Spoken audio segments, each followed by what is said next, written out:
Dober večer, Bog daj in lepo pozdravljeni. Ko ste že sami ugotovili, bom nocoj spet predstavljal eno izmed župnij dekanije Kamnik. Naj povem le to, da je najmlajša po svojem obstoju. Katera pa? Posvečena je svetemu Mauriciju, ki ima svoj god 22. septembra. Češčenje tega svetnika so v Slovenijo prinesli kartuzijani in le 2 sta njemu posvečeni. Ena v Jurkloštru, druga pa v dekaniji Kamnik. Vremenski pregovor pravi: Mauricija dan, če sonce sije, po zimi huda sapa brije. In ko sem v zimskem času obiskal župnijo svetega Mauricija, prehude sape ni bilo. Bila pa je megla in župnija se je prebujala v nov dan. Cerkev je omenjena že leta 1526. Prvotno je bila kapelica, a so jo leta 1884 popravili in obnovili ter ji dozidali cerkveno ladjo. Seveda v vseh podatkih ni točnih zapisov, sigurno pa ima za seboj dobrih 300 let. Zvonik je stal posebej in se tiščal vhodnih vrat, dozidali pa so tudi zakristijo. Prižnica je bila narejena v zgornjem tuhinju. Veliki oltar je bil narejen doma, prav tako pa tudi 2 manjša stranska oltarčka. Žal je tudi to cerkev doletela usoda mnogih iz naše dekanije, saj jo je silno razmajal potres leta 1895. Poškodbe so bile tako velike, da so cerkev morali zapreti. Pa so vrli Šmarčani pred dobrimi 105 leti zavihali rokave in pod vodstvom zidarja Janeza Gregorca iz Mengša je bila cerkev do bele nedelje pripravljena za božjo službo. In taka je ostala vse do danes. Preživela je 2 vojni, osiromašena pa je bila le za 3 zvonove, ki so jih odnesli vojaki Prve svetovne vojne. Pa ni dolgo ostala brez. Že leta 1924 so zvonik upeli novi zvonovi. Obenem pa so celotno cerkev spet prepleskali in olepšali. Prvi samostojni župnik je bil gospod Jože Dolenc, saj je župnija najmlajša v kamniški dekaniji. Prvotno je bila le podružnica župnije Homec. In v letih njegovega župnikovanja se je spet nekoliko popravila cerkev ter zgradil župnijski dom, ki v svoji notranjosti nudi veliko prostora verskemu delovanju v župniji. V sebi skriva majhno, a prijetno kapelico, ki je obenem tudi veroučna učilnica in soba za vaje mešanega in otroškega pevskega zbora. Ker pa je gospod Jože Dolenc lansko leto župnijo zapustil in odšel v stički samostan, je na njegovo mesto prišel gospod Janez Grčar. Le-ta pa nam bo tudi nocoj povedal svojo duhovno misel. V knjigi Jonathan Livingston ga lepo opisuje pisatelj Galeba, ki mu letenje ni pomenilo samo iskanje hrane, ampak je v letenju iskal predvsem izpopolnitev. Smo v predposnem času, ko se bomo morali vprašati, kaj tudi vsakemu izmed nas pomeni življenje. Ali gre res samo za golo preživetje do neizogibne zemeljske smrti, ali pa bomo v svojem življenju, tako kot Jonathan Livingston, tudi mi iskali globji smisel. Pot do odkritja Boga kot končnega smisla našega življenja je molitev. V Gibranovi knjigi Prerok na vprašanje molitve odgovarja takole: Ne morem vas učiti, kako molite z besedo.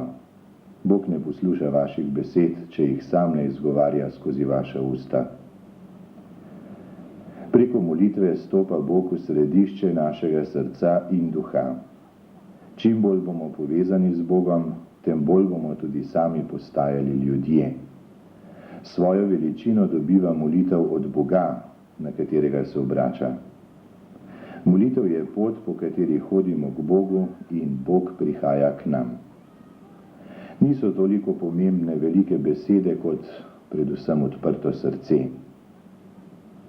Če smo molitev doslej zanemarjali in če je po naših družinah ponehala, skušajmo ji v letošnjem postnem času spet dati pravo veljavo. Nekoč je Jezus v nekem kraju molil. Ko je nehal, ga je eden izmed njegovih učencev prosil: Gospod, nauči nas moliti. Če ti, dragi brat ali sestra, misliš, da ne znaš več moliti, tudi ti začni s prošnjo: Gospod, tudi mene nauči moliti.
Zdaj pa je najbolje, da vam kar postavim vprašanje nocojšnje oddaje.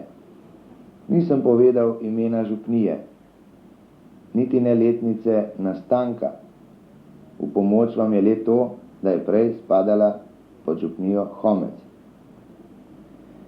Sprašujem vas torej po imenu te župnije in po letnici njenega nastanka. Torej ime župnije in letnica njenega nastanka. Odgovore pošljite najkasneje do 5. marca na naš naslov KTV Impuls, Moste 32, pošta Komenda. In zdaj vaša pošta. In seveda odgovori na vprašanja pretekle oddaje. Vprašanje se je glasilo: kaj je značilnost mašnega obreda na dan svetega Blaža? Seveda, pravilni odgovor se glasi, da je posebnost obreden dan svetega Blaža Blažev žegen.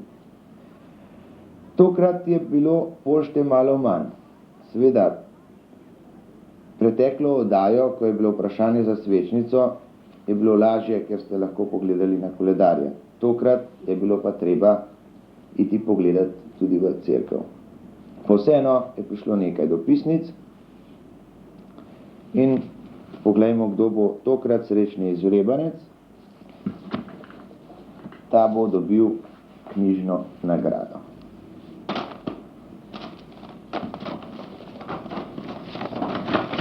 In to bo odgovor Blažev žegen, Iskra Ciril, Podelše 3, Kamnik. Starost 70 let.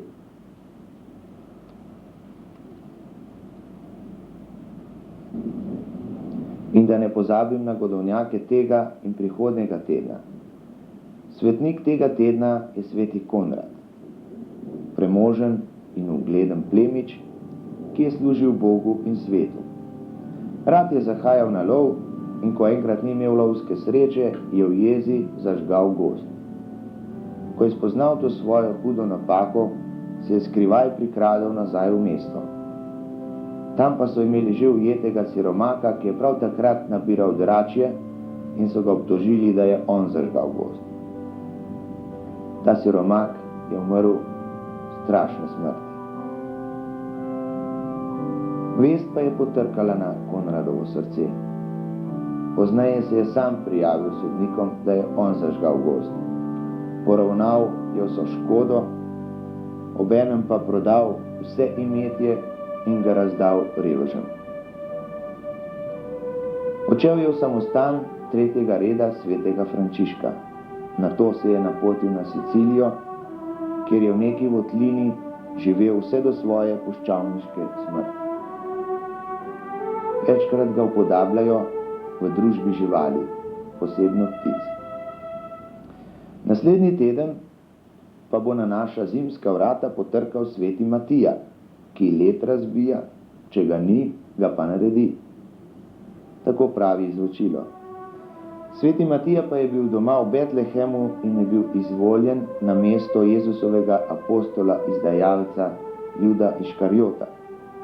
Oznanjal je Kristusov nauk po Galileji in pot ga je privedla tudi v bližnjo Makedonijo, od tam pa do Kaspijskega morja. Proti koncu življenja se je vrnil domov, kjer ga je dočakala mučeniška smrt doma. Kamnali so ga in obglavili. Zato svetega Matija večkrat upodabljajo s sekiro v roki in je zavetnik mesarjev in tesarjev. Poleg Konradov in Matijev pa bodo svoj god v teh 14 dneh praznovali še Aleši, Leoni, Irene, Mire, Marjete, Brankoti, Radovani in Romani. Točnost posameznih pa preverite na Marijanskem koledarju. Vsem pa želim vse najboljše in veliko Božjega blagoslova. Toliko za nocoj. Vidimo se spet čez 14 dni, do takrat pa z Bogom.